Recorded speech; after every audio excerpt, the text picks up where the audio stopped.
All right, how much would you pay to ensure that Ayn Rand's Atlas Shrugged is at least mentioned or in colleges for students? Our next guest's foundation awards grants of up to $2 million to schools that create a course on capitalism and make Rand's book required reading. Joining us now is John Allison, a business professor at Wake Forest University, former CEO of BB&T. You have a foundation where if they'll put it in the curriculum, you will give that school $2 million, John?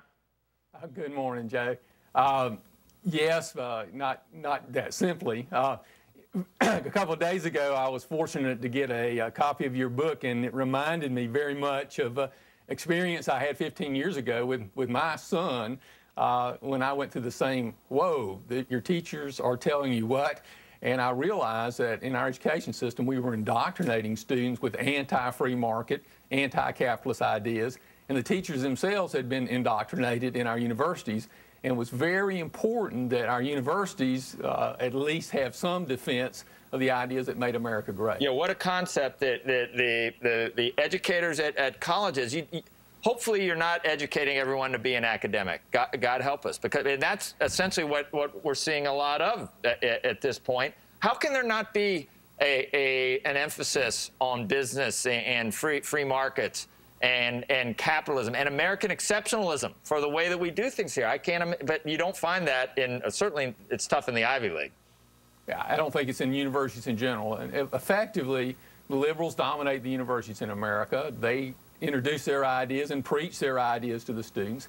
The ideas that underlie a free society are generally not taught. We now have 60 programs on the moral foundations of capitalism at universities. We have 25,000 students going through these programs. And I've personally had thousands of these students tell me this is the first time they've really understood the concepts that underlie a free market, and it's actually changed their worldview. One thing we really focus on, and why we use Atlas Shrugged, is the moral foundation of capitalism.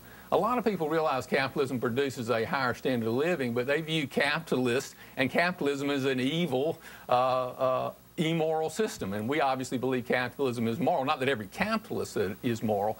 And it's very important to win the moral argument, or else we won't win the economic argument. I'm with you. We go over that again and again, and I've seen it other places. And you can even go to someone like Ayaan Hirsi Ali, who grew up in Somalia, then lived in Saudi Arabia, then she lived in a European socialist state, and now she's in the United States.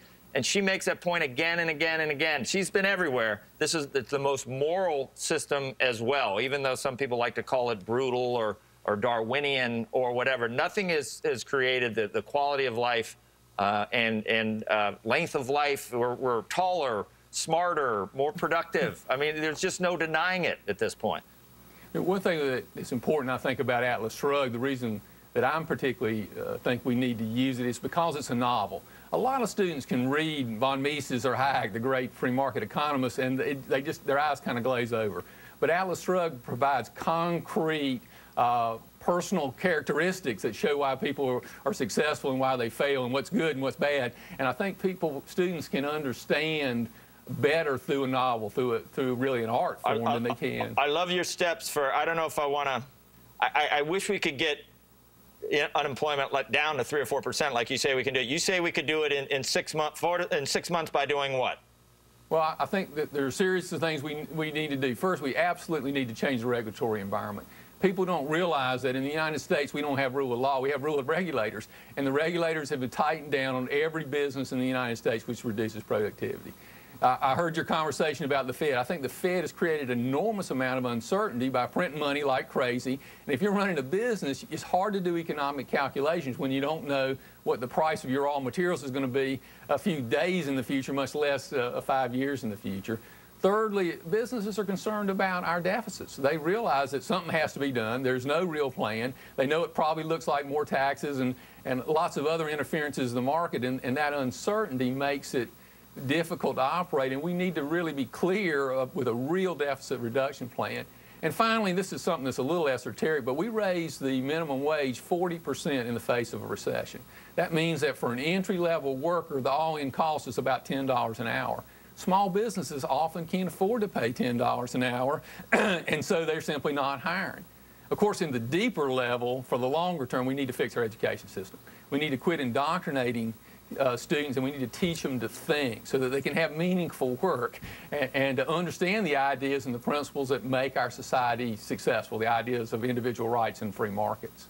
Yeah, you're preaching it, obviously. You're preaching the choir. I'll tell you how I had heard about some of your efforts before, but a week ago I was looking on a nasty blog site, a liberal blog site about this book, about my book, and they said, and look at this. And it was an article, I think, on Bloomberg about you. And so at least there was some good to come from, it was a nasty, a nasty progressive blog site, and it had a link to his, no, I'm kidding.